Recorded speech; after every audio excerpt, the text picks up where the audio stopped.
व्हिडिओमध्ये आपल्या सर्वांचं मनापासून मी स्वागत करते। तर मित्रांनो, मैत्रिणींनो, मी आल्या कारभाऱ्यांना जेवण घेऊन दुपारचं। तर कारभार लागले जेवायला आणि आपण ऊस लावलाय ते शेताला पाणी लावाय गेला यशराज। तर तुम्ही म्हणा 2 दिवस लेट झालं पाण्याला, तर आमची मोटर जळली त्या फिरीमधली, मग ती काढली काल आणि आज नवीन टाकल्या आणि परत मोटर चालू केल्या।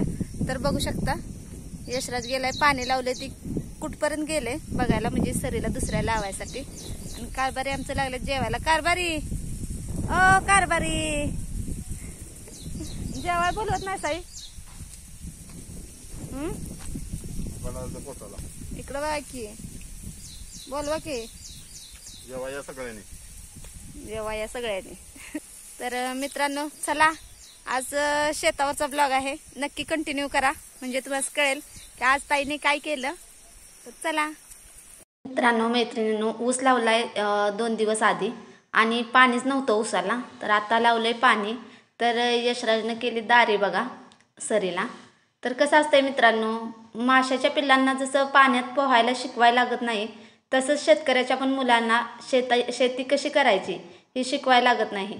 ते आईवडिलांचं बघून पुरेपूर शिकतात की बाबा, त्यांना शिकवायसुद्धा लागत नाही की बाबा काय केल्यानंतर काय होतं हे सांगायसुद्धा लागत नाही, ती स्वतःहून शिकतात।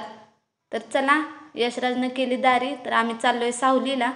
तर ऊन भरपूर लागतंय, आता दारी केले ते निवांत अर्धा तास तरी लागेल ती 2-3 सऱ्या प्यायला। तर सावलीला जातो आम्ही। मस्ती करू नकोस की, बघ आहे का मस्ती नाही, एखादबारी नडायची। चप्पल घाल पप्पाच, तिकडे घे सावलीला घे, असं सावलीला नाही का आणि इकडे चुकल सांगितलं सरळ तर ऐकणार नाही। चप्पल घाल म्हणतोय पप्पाने, इथं ठेवलं उन्हात, चप्पल घालायचं। तर चला, आम्ही इकडं अलीकडं बसलेलो, अलीकडच्या साईडला, की बाबांनो पाणी इकडचा अलीकडचा भाग झाला आता पाणी पिऊन, पुढं लावलंय पाणी। तर आता पुढं आंब्याची झाड आहेत, तर तिथं आंब्याच्या सावलीला आम्ही चाललोय, कारण की तिकडच्या तिकडे जवळ पडेल की पाणी पोचलंय का नाही बघायला सरीला। तर कारभार निघाले तर बघा दुसऱ्या सऱ्यासनी दारी करायला, आणि यशराजाने मी चालल्या आंब्याच्या सावलीला। तर चला, आंब्याची झाडं आहेत तिथं जाऊन सावलीला बसावं, कारण की शेतात आता काय करायचं पण नाही, फक्त पाणी लावायचं आहे। शेतात काहीसुद्धा आता इकडच्या शेतात काहीच काम नाही, पाणी लावून नंतर पुढची प्रोसेस पाणी लावल्यानंतर, कारण की अजून पाणी भरपूर प्यायचं आहे। तर चला,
आल्या की दात बदलून घ्या, दात बदलून घ्या।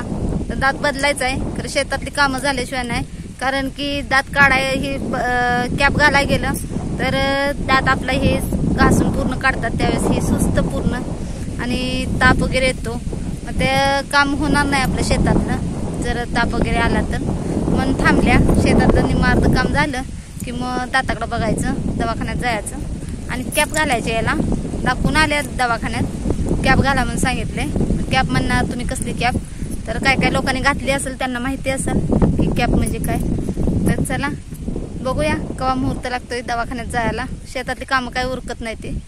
आता महिना चाललंय, आज जाऊ उद्या जाऊ, आज जाऊ उद्या जाऊ, आता कधी जातोय बघूया, कारभाऱ्यांना कधी वेळ मिळतोय त्यावेळेस जायचं। आणि हे दात पूर्ण खराब झालाय माझा,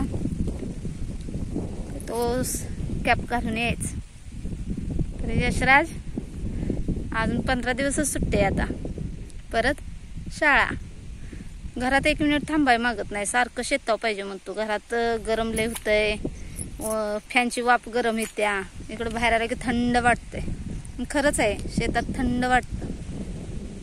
तर मित्रांनो, मैत्रिणींनो, तर इथं बघा पाण्याची टी जी आपण पाईप जी काढलेली असत्या, तर ती JCB लावल्यामुळं ती माती पूर्ण त्या टीवरती गेल्या. तर ती टीवरची माती यशराज विराज आणि कारभारी काढायला लागले त्या, कारण की आपल्याला टी तिथं चालू करायची आहे ती पाण्याची, कारण की पाणी इकडच्या साईडनं सोडायचं आहे, तिकडून पाणी जास्त येत नाही लांबपर्यंत, म्हणून इकडच्या साईडवरून सरीसने पाणी सोडायचं आहे. तर मित्रांनो, मैत्रिणींनो, तुम्हाला शेतातला व्हिडिओ कसा वाटला कमेंटमध्ये नक्की सांगा. छोटीशी झलक तुम्हाला दाखवल्या शेतातली, तर कशी वाटली नक्की कमेंटमध्ये सांगा. तर शेतकरी ताईचे व्हिडिओ कसे वाटले, नवीन कोण माझ्या चॅनलवर असाल तर सबस्क्राईब करायला विसरू नका. तर चला मित्रांनो, मी आता चालली आहे घरी. यशराज आणि मी आणि विराज आणि कारभारी थोड्या वेळात अर्ध्या तासात लाईट गेल्यानंतर येणार आहे ते. तर त्यांचं पाणी पाजून होस्तोवर आम्ही सावलीला बसलो आंब्याखाली आणि आता चाललो आहे घरी. तर धन्यवाद.